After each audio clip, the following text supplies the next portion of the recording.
Next question over here. Hi, yes. My name is Patrick. I'm a student at Centennial College. My question is, in Islam it says, Jesus Christ, peace be upon him, is not the Son of God.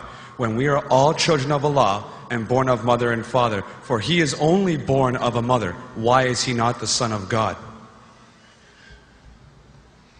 Brother Patrick asked a very good question, a very important question. He said that why in Islam is Jesus Christ, peace be upon him, not considered as Son of God?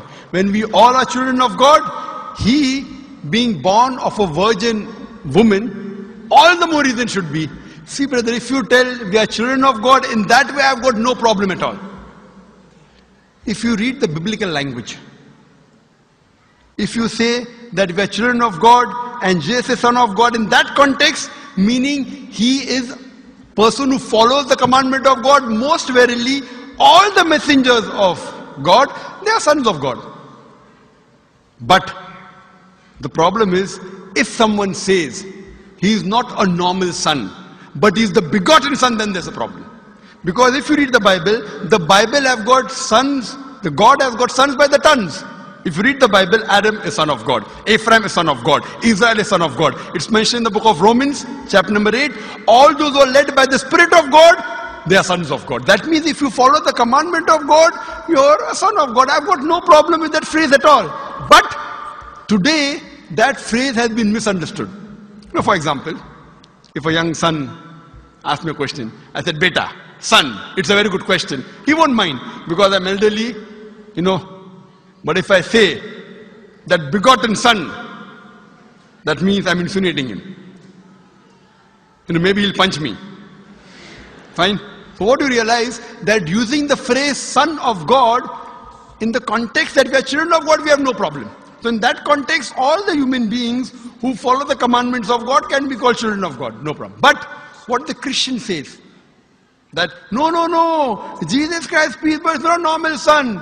And he quotes Gospel of John, chapter number 3, verse number 16. For God so loved the world that he gave his only begotten son. Whosoever believeth in him shall not die but have everlasting life. Correct, brother? So do you believe Jesus is the begotten son of God? I do. You believe, fine. Now this verse which I quoted, Gospel of John, chapter number 3, verse number 16, it's from King James Version.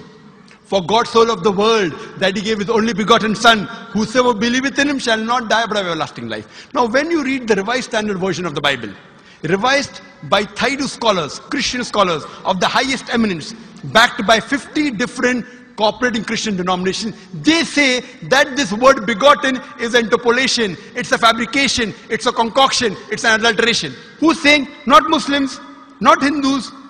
Thaidu Christian scholars of the highest eminence in the Revised Standard Version of the Bible, they say begotten is an interpolation, it's a fabrication, it's a concoction, and they're thrown out of the Bible. So if you say Jesus is Son of God, like Adam, like Ephraim, like Israel, I have no problem. The moment you say begotten, I want to ask you the question, what is the meaning of begotten? Brother, what is the meaning of begotten? You know, begetting is an animal act. It's the function of lower animals of sex. And when you say that he was born to Mother Mary, virgin, what are you insinuating? And if you say, because Jesus Christ, peace be upon him, is God or Son of God, because he was born to Mother Mary, Quran gives the reply in Surah Imran, chapter number 3, verse number 59. Inna masala Isa indallahi ka masala Adam. Khalaqa min turab.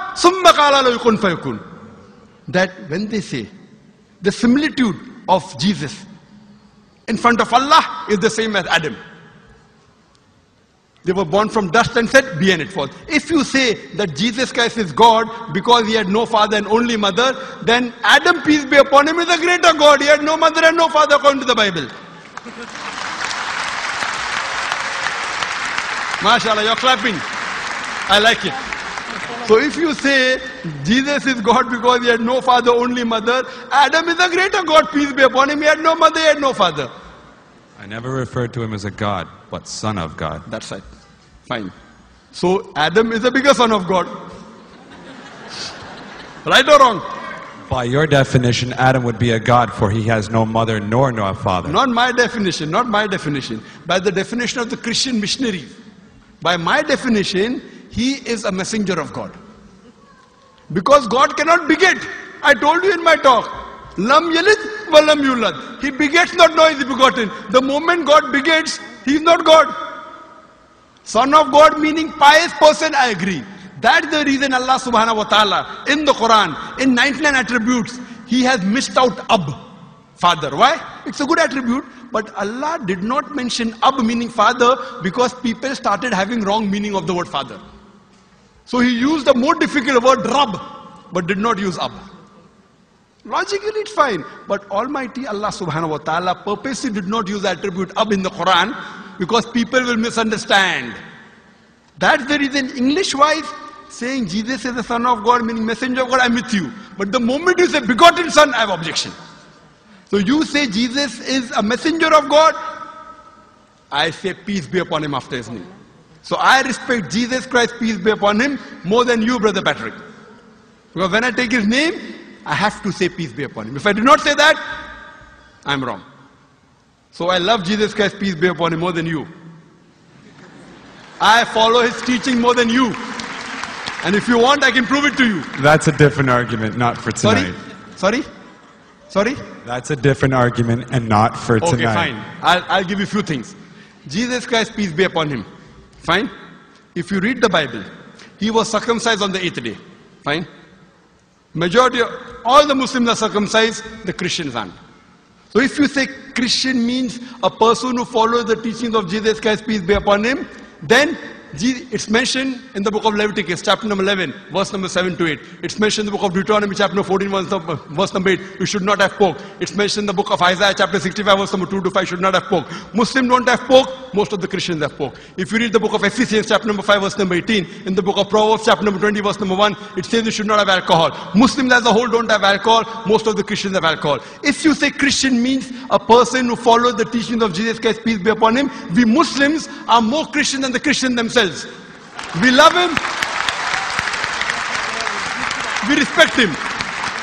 If you say, I love Jesus Christ, peace be upon him, but don't follow his teachings, your love is false. We, therefore, mashallah, I love Jesus Christ, peace be upon him, more than most of the Christians. Because I follow his teachings, I respect him, I revere him. And Jesus Christ also said, in the Gospel of John, chapter number 16, verse number 11 to 14, I have many things to say unto you, but ye cannot bear them now. For he, when the Spirit of truth shall come, he shall guide you unto all truth. He was talking about Prophet Muhammad to come. So Jesus Christ, peace be upon him, said, you have to believe in the last and final messenger, Prophet Muhammad sallallahu alaihi wasallam. So even that way I'm following Jesus Christ, peace be upon him. I believe in Prophet Muhammad. Do you believe in Prophet Muhammad as the messenger of God? I do. MashaAllah. Now you're more closer to... Allahu Akbar. Allahu Akbar. Now he wants to say the Shahada, and then we will move on and say Ashhadu an la ilaha